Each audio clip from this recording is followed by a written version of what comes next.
Bismillahirrahmanirrahim. Assalamualaikum warahmatullahi wabarakatuh. Innal hamdalillah nahmaduhu wa nasta'inuhu wa nastaghfiruh wa na'udzu billahi min shururi anfusina wa min sayyiati a'malina. May yahdihillahu fala mudilla lahu wa man yudlil fala hadiya lahu. Wa asyhadu an la ilaha illallah wahdahu la syarika lah wa asyhadu anna Muhammadan abduhu wa rasuluhu la nabiyya ba'dah wa ba'd. Ikhwani fillah, a'azzallahu wa iyyakum. Kita masih membahas tentang tabarruk, mencari berkah, atau bahasa yang lain ngalap berkah. Di antara tempat yang kita bisa mendapatkan banyak keberkahan dari Allah adalah rumah Allah, yaitu masjid.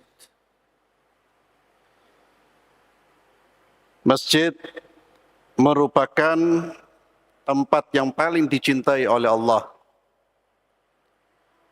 Hal ini berdasarkan hadis Nabi kita Muhammad sallallahu alaihi wasallam, ahabbul biladi ilallah masajiduha.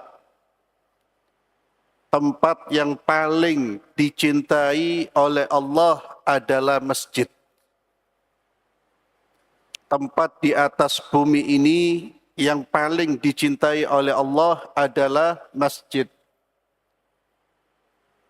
Dan masjid ini juga tempat yang dicintai oleh orang-orang yang bertakwa. Salah satu indikator ketakwaan itu cinta masjid. Bahkan indikator kuatnya iman, benarnya iman, cinta dan memakmurkan masjid. Nanti silakan masing-masing mengukur ketakwaan kita, keimanan kita dengan sejauh mana kecintaan kita kepada rumah Allah Azza wa Jalla. Nabi kita Muhammad sallallahu alaihi wasallam, beliau bersabda, "Al-masjidu baitu kulli taqi." Masjid itu rumahnya setiap orang yang bertakwa.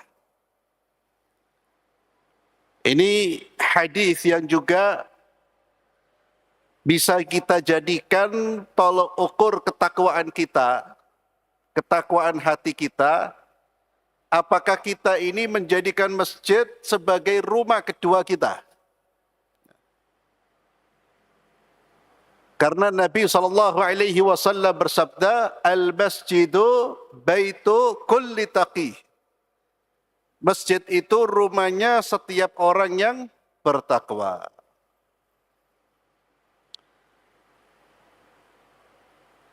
Dan masjid memiliki kedudukan yang agung di dalam Islam.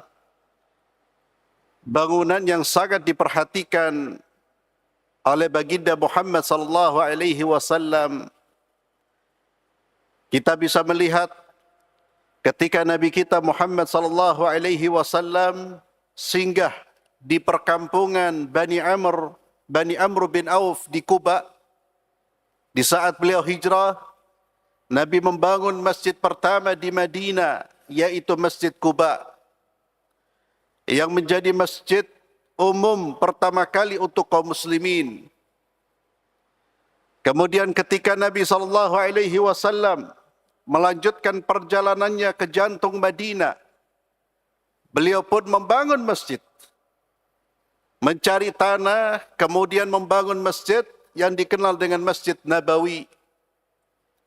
Bahkan ketika beliau SAW dan para sahabatnya safar, berpergian atau safar untuk jihad fisabilillah, dan harus menetap di satu wilayah, di satu tempat dalam jangka waktu yang agak panjang, beliau pun membangun masjid untuk digunakan salat berjamaah dengan para sahabat-sahabat beliau. Sebagaimana yang terjadi pada peristiwa Perang Khaybar. Ma'asyiral muslimin, a'azzallahu wa iyyakum, banyak kebaikan dan keberkahan yang bisa didapat oleh seorang hamba terkait dengan rumah Allah ini. Di antaranya, seseorang bisa mendapatkan keberkahan masjid ketika dia menjadi orang yang membangun masjid. Orang yang membangun masjid memiliki fadilah, keutamaan yang besar, sebagaimana sabda baginda Muhammad sallallahu alaihi wasallam, "Man bana masjidan lillah, banallahu lahu fil jannah mithlahu." Siapa yang membangun masjid karena Allah, maka Allah akan membangun baginya semisal itu di syurga. Dibangunkan tempat di mana? Di syurga. Di dalam hadis yang lain, riwayat yang lain, ada keterangan tambahan terkait dengan membangun masjid ini. Anas bin Malik radhiyallahu anhu, beliau berkata, qala anin Nabi sallallahu alaihi wasallam, dari Nabi Muhammad sallallahu alaihi wasallam bahwasanya beliau bersabda, "Man bana lillahi masjida." Siapa yang membangun masjid karena Allah, lillah, karena Allah, saghiran kana au kabiran, baik bangunan itu kecil atau besar, banallahu lahu baitan fil jannah, maka Allah akan bangunkan baginya rumah di syurga. Di dalam hadis ini Nabi sallallahu alaihi wasallam menyebutkan bahawa membangun masjid tidak harus besar. Siapa yang membangun masjid walaupun saghiran, kata Nabi, walaupun kecil, Allah tetap memberikan ganjaran syurga baginya. Dari Jabir bin Abdullah radhiyallahu anhu, Rasulullah sallallahu alaihi wasallam juga bersabda, "Man bana masjidan lillah kamafhasa qitatin aw asghara, banallahu lahu baitan fil jannah." Siapa yang membangun masjid karena Allah, walaupun hanya selubang tempat burung bertelur atau lebih kecil dari itu. Artinya apa? Kata para ulama, bangunan itu walaupun kecil, ya, tentu ini kalimat simbolik saja, bukan untuk menjelaskan hakiki sesuatu yang hakiki. Artinya, karena tidak mungkin orang bangun masjid sebesar tempat bertelurnya ayam atau burung. Namun kalimat ini lil mubalaghah, ya, untuk memberikan penjelasan sekalipun bangunan itu kecil. Karena kita kalau melihat tempat bertelurnya burung itu kan kecil. Walaupun bangunan masjid itu kecil, Allah akan bangunkan baginya di syurga. Ada sebagian ulama yang menjelaskan hadis ini, hadis yang terakhir ini, walaupun hanya selubang tempat burung bertelur, menjelaskan bahwa walaupun orang itu tidak membangun semua masjid, tapi dia membangun bagian dari masjid. Mungkin satu ruang dia ikut menyumbang, dia ikut membangun, maka dia mendapatkan fadilah ini. Ini pendapat sebagian ulama. Ma'asyiral muslimin, a'azzalallahu wa iyyakum. Namun Nabi sallallahu alaihi wasallam mengingatkan kita bahwa keutamaan membangun masjid ini, jika yang membangun masjid dia bangun dengan niat karena Allah, maka Nabi sallallahu alaihi wasallam selalu mengingatkan, man bana lillah. Siapa yang membangun karena Allah, siapa yang membangun karena Allah, siapa yang membangun karena Allah. Jika seorang membangun masjid bukan karena Allah, maka masjid yang dibangun tidak akan memberikan pahala baginya. Dan disebutkan di dalam hadis yang sahih bahwa di akhir zaman, dan inilah zamannya, banyak orang berlomba-lomba membangun masjid bukan karena Allah, tapi untuk bermegah-megahan, untuk berbangga-banggaan. Masjid dijadikan sebagai sarana untuk pamer kekayaan, untuk mendapatkan popularitas. Ini sebuah fenomena yang pasti akan terjadi dan saya kira sudah terjadi. Nabi kita Muhammad sallallahu alaihi wasallam menjelaskan fenomena ini di akhir zaman. Beliau sallallahu alaihi wasallam bersabda, "La taqumu as-sa'ah hatta yatabaha an-nas fil masajid." Kiamat tidaklah terjadi hingga manusia berbangga-bangga dalam membangun masjid. Jadi mereka membangun masjid untuk dijadikan sebagai ajang berbangga-bangga. Lihat masjidku besar, lihat masjidku hebat.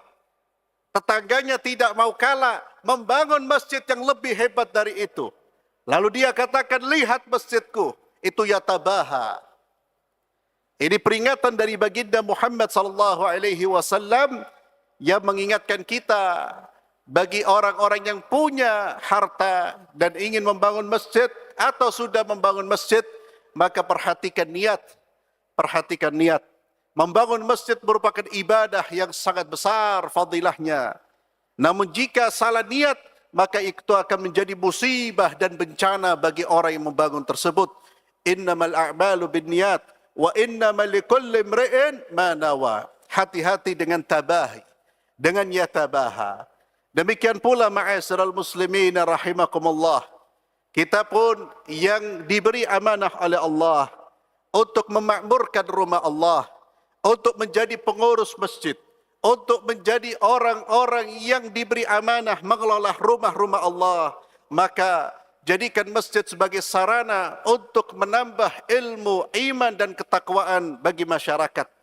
Jangan sampai takmir justru berbangga-bangga dengan masjidnya, justru menghiasi masjidnya, atau memakmurkan dengan berbagai macam acara, atau memakmurkan dengan meninggikan bangunan hanya sekedar untuk mengatakan, lihat ketika saya yang memimpin masjidnya luar biasa, lihat ketika saya memimpin masjidnya makmur.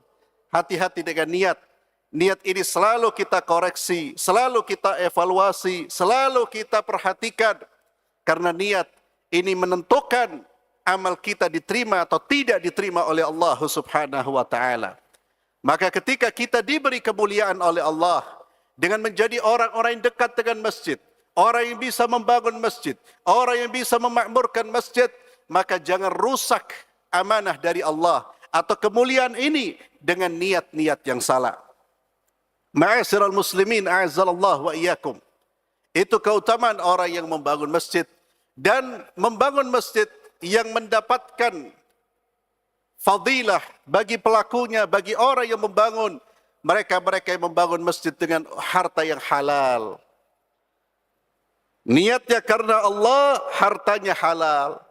Jika hartanya haram, hasil dari korupsi, hasil dari merampok, hasil dari menindas, hasil dari mengambil hartanya orang, hasil dari semua yang diharamkan oleh Allah, maka amalnya tidak akan bermanfaat, amalnya sia-sia. Karena Nabi kita Muhammad sallallahu alaihi wasallam bersabda, "Innallaha thayyibun la yaqbalu illa thayyiba." Sesungguhnya Allah Maha baik dan tidak menerima kecuali yang baik. Maka hati-hati dalam membangun masjid.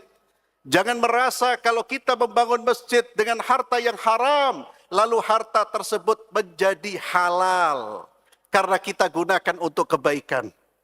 Di dalam Islam tidak mengenal yang namanya pemutihan harta haram. Ya, dalam Islam tidak ada. Harta ini jadi putih, bersih, dak ono dusone kalau dimanfaatkan untuk kebaikan, tidak ada ajarannya di dalam Islam. Maka orang yang korupsi kemudian melakukan kebaikan dengan hartanya, hartanya tidak akan melahirkan pahala, justru akan melahirkan dosa.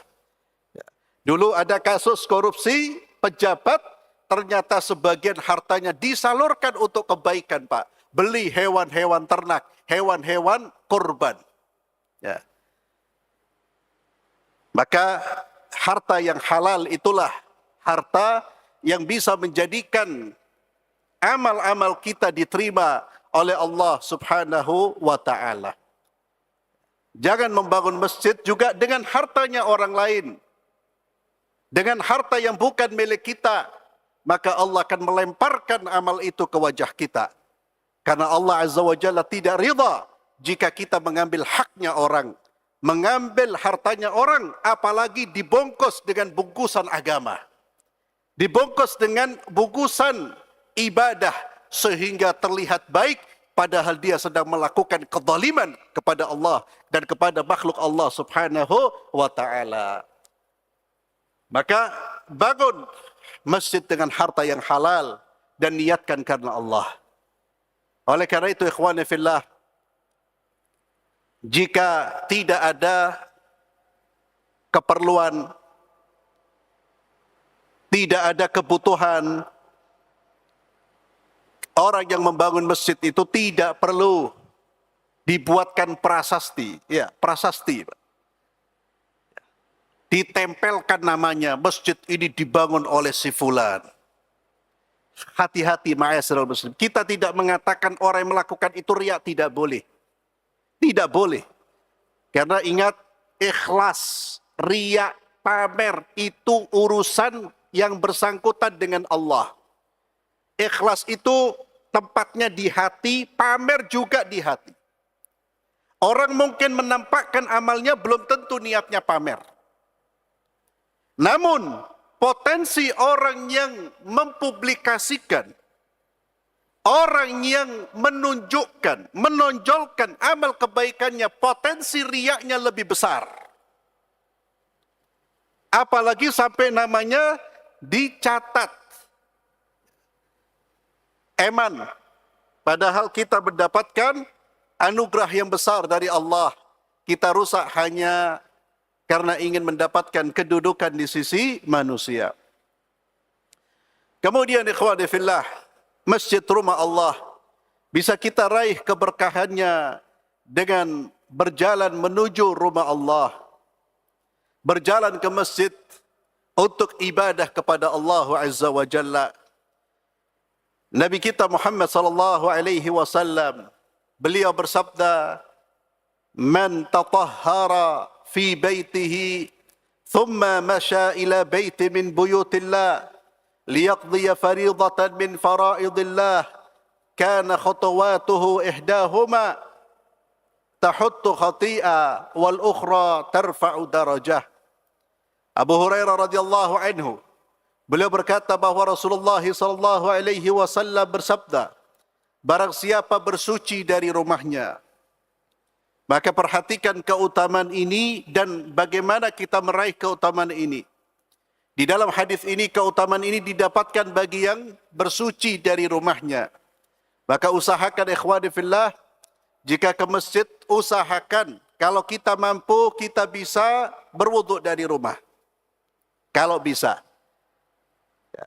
Kalau nanti di masjid batal, ya tidak ada masalah berwuduk lagi. Tapi kita sudah melakukan upaya untuk mendapatkan meraih keutamaan ini dengan berwuduk di rumah.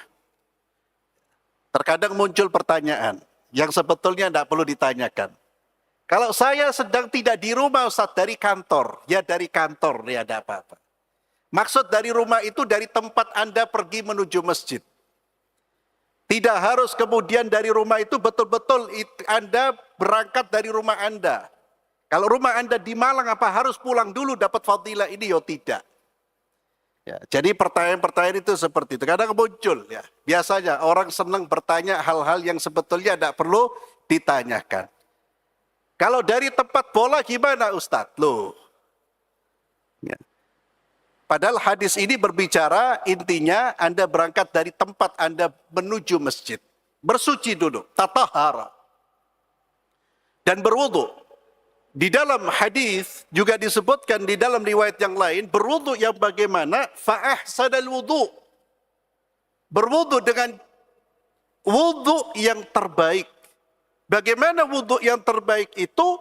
Wudu yang sempurna, yang sesuai dengan tuntunan. Maka belajar juga wudu. Belajar bagaimana cara berwudu yang benar. Bagaimana cara berwudu sesuai dengan tuntunan baginda Muhammad sallallahu alaihi wasallam.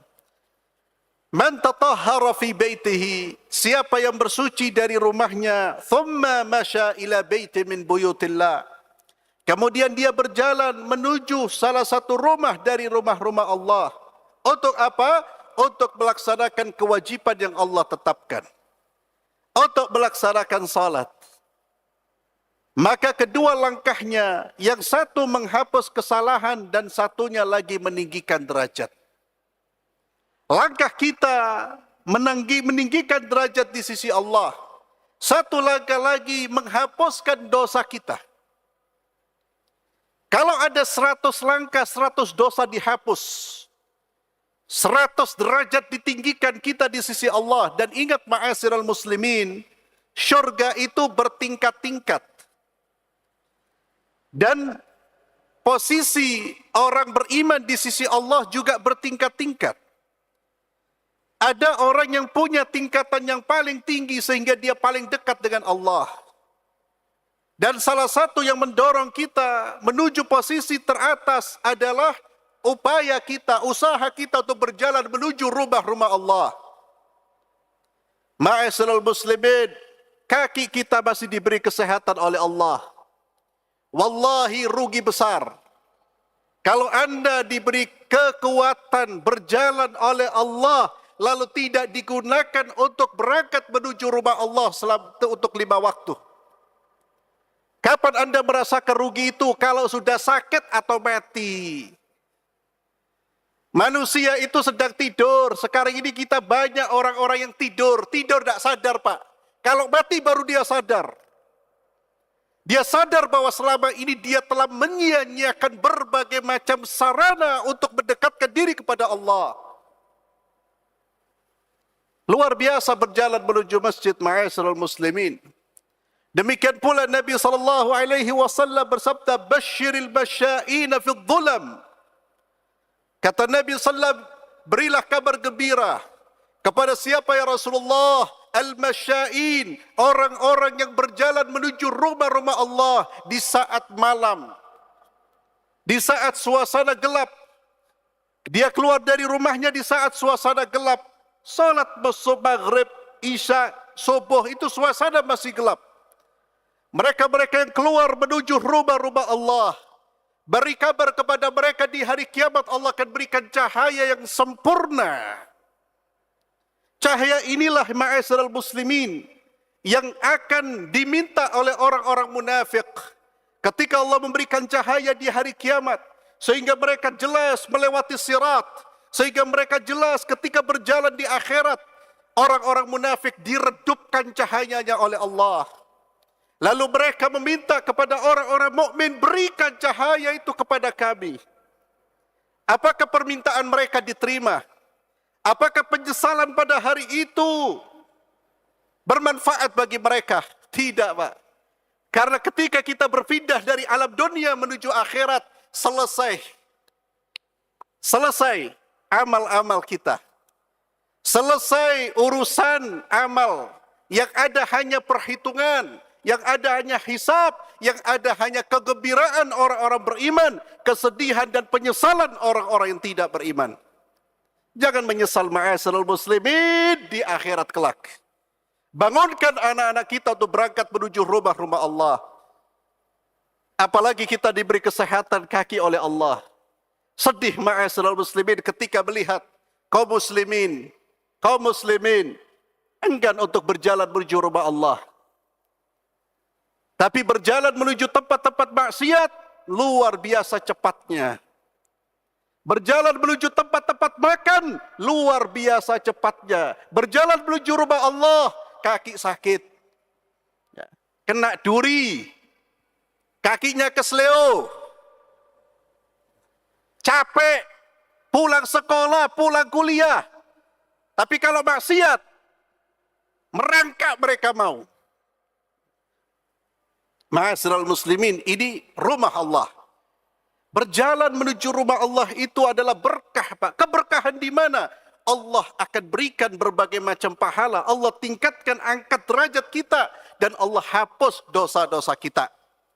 Tentunya ma'asyiral muslimin, dosa yang dihapus oleh Allah adalah dosa yang terkait antara kita dengan Allah subhanahu wa ta'ala. Anda tidak bisa menghapus dosa antara Anda dengan hamba Allah dengan berjalan menuju masjid. Tak bisa. Harus meminta maaf. Apalagi utang. Tak iso dengan berangkat ke masjid. Tak bayar utang. Kenapa? Dosa saya nanti dimaafkan dengan saya berangkat ke masjid. Keliru Anda. Karena semua dosa yang dimaafkan dengan kita beribadah kepada Allah adalah dosa-dosa yang terkait antara kita dengan Allah subhanahu wa ta'ala. Adapun dengan hamba-hamba Allah, harta yang diambil, kehormatan yang dirusak, kezaliman yang telah dilakukan, maka tidak bisa dengan ibadah, harus dengan taubat, dan syarat taubatnya adalah dengan mengembalikan hak mereka yang kita ambil atau kita meminta maaf karena kita telah merusak kehormatan mereka. Wallahu a'lam bissawab. Waktu Isya sudah masuk, insyaallah kita akan lanjut pada pertemuan berikutnya masih dalam pembahasan ngalap berkah melalui masjid atau rumah Allah Subhanahu wa taala. Barakallahu fikum. Kita akhiri dengan doa kafaratul majlis. Subhanakallahumma bihamdik asyhadu an la ilaha illa anta astaghfiruka wa atubu ilaik. Wassalamu alaikum warahmatullahi wabarakatuh.